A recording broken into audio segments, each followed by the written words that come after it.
मैं महाराणा करण सिंह बोल रहा हूँ। मैं वही करण सिंह हूँ जिसके पिता राणा अमर सिंह जी ने मुग़लों के विरुद्ध अपनी लड़ाई जारी रखी थी। मैं वही हूँ जिसके दादा महाराणा प्रताप ने मुग़ल सम्राट अकबर को युद्ध में पराजित कर मेवाड़ से खदेड़ दिया था। मैं वही हूँ जिसने जग मंदिर के महलों को बनवाना शुरू किया और मेरे पुत्र जगत सिंह ने इसे पूर्ण रूप से बनवाया। मैं वही हूँ जिसने अपने राज्य को एक समृद्ध राज्य बनाया।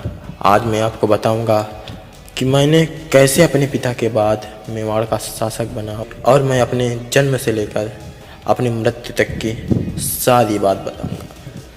मेरा जन्म 7 फरवरी 1584 ईस्वी को हुआ था। मेरे पिता का नाम महाराणा अमर सिंह और मेरे दादा महाराणा प्रताप थे। मेरे पिता अमर सिंह ने मुग़लों के विरुद्ध अपनी लड़ाई चालू रखी थी, परंतु वे इसी अभियान के चलते अस्वस्थ हो गए और उनकी मृत्यु हो गई। मैं बचपन से ही छोटे छोटे महलों व जंगलों में रहा, परंतु मुझे महाराणा होने का रत्ती भर घमंड नहीं था। मैं अपने पिता की हर आज्ञा को मानता था। एक तरह कहा जाए तो मैं बहुत ही पितृभक्त था। मैं अपने पिता की अपेक्षा छापा मार लड़ाई में कमज़ोर था, परंतु फिर भी मैंने कई छापा मार युद्ध जीते। 1606 ईस्वी को मैंने जहांगीर के बेटे परवेज से मांडलगढ़ पर युद्ध किया था और परवेज को पराजित किया था। उसके बाद परवेज ने पुनः देवारी पर मुझसे युद्ध किया। इस युद्ध में परवेज को अपनी जान बचाकर युद्ध भूमि से भागना पड़ा।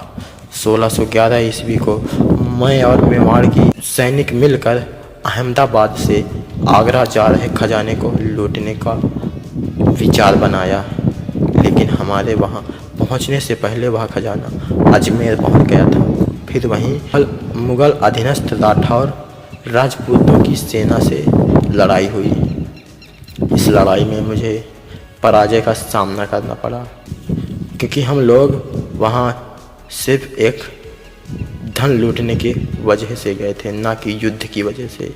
इसलिए मैं अपने साथ में सैनिक भी कम लेकर गया था और यह हमला हम पर अचानक हुआ था।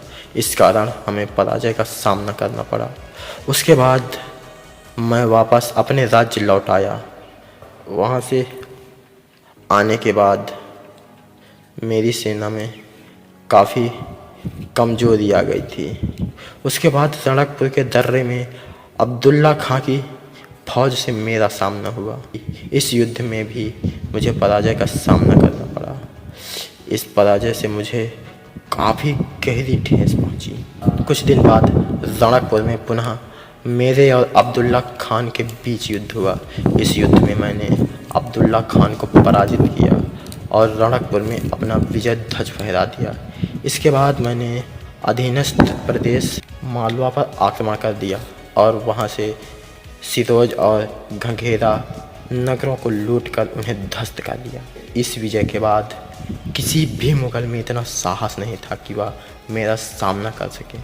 तब 1615 ईस्वी को मुग़ल सम्राट जहांगीर ने मेरे से संधि कर ली।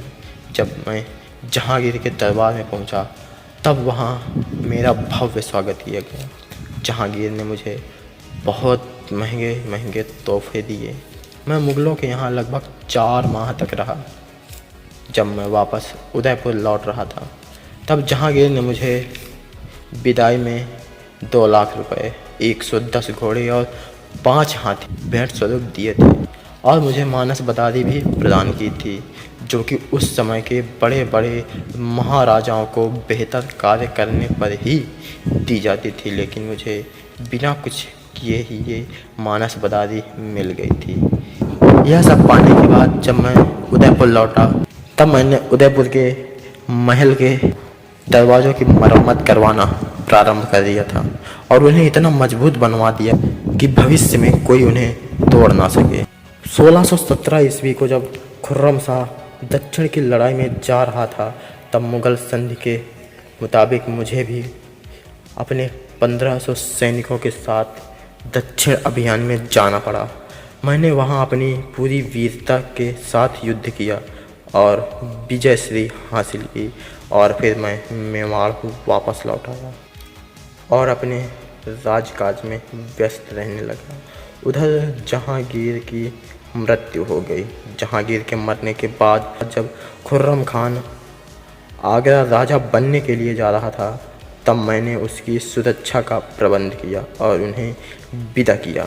इस घटना के बाद मैं भी अस्वस्थ हो गया और 1628 ईस्वी को मेरी मृत्यु हो गई।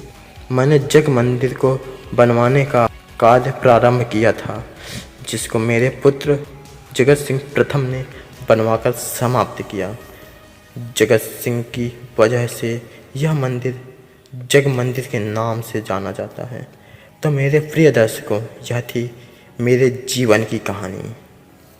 आपका मेरे और इस मेवाड़ पर बलिदान देने वाले सभी वीरों के बारे में क्या विचार है, कमेंट में ज़रूर बताएं।